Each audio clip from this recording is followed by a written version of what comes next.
गेल्यासारखं व्हायला येतात।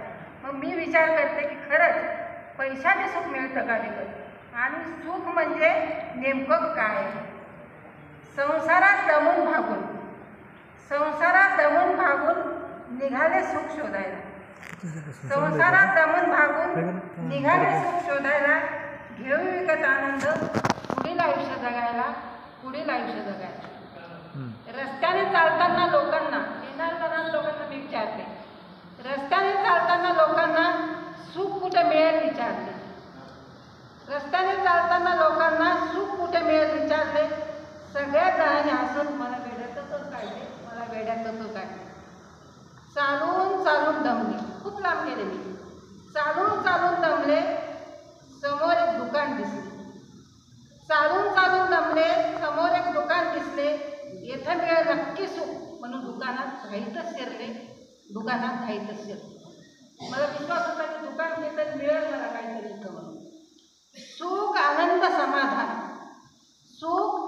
समाधान मिळेल का दुकानात? मी तेव्हा दुकानदाराला विचारायले, सुख आनंद समाधान मिळेल का दुकानात? घेईन मी विकत, तुम्ही सांगाल त्या भावात। दुकानदार माझ्याकडे बघून म्हणाला, माझ्या दुकानात बाई सगळं संसाराचं सामान मिळते। दुकानदार म्हणाला, बाई माझ्या दुकानात संसाराचं सामान मिळेल, सुख समाधान मात्र तुम्हाला तुमच्या मनातच शोधावे लागेल। निराश होऊन मग मी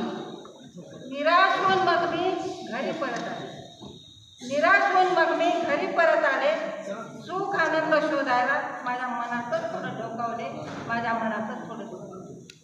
मनाचा कोपरा आणि कोपरा, माझ्या मनाचा कोपरा आणि कोपरा सुख निराशात होते व्यापलेले, माझ्या मनाच्या कोपऱ्यात सुख निराशात होते व्यापलेले।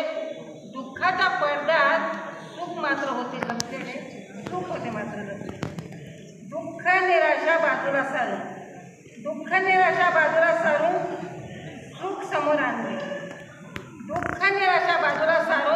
सुख समोर आणले, माझ्याच मनात मला सुख होते हो सापडले। सुख म्हणजे नक्की काय? आता कळले होते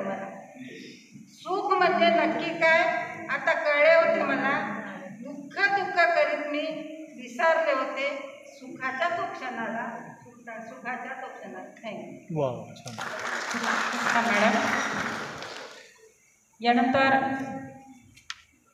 निशा चौसाळकर मॅडमला मी निमंत्रित करते। अंबाजोगाई येथून आलेल्या ह्या कवयित्री आहेत निशा चौसाळकर। कोण आलं?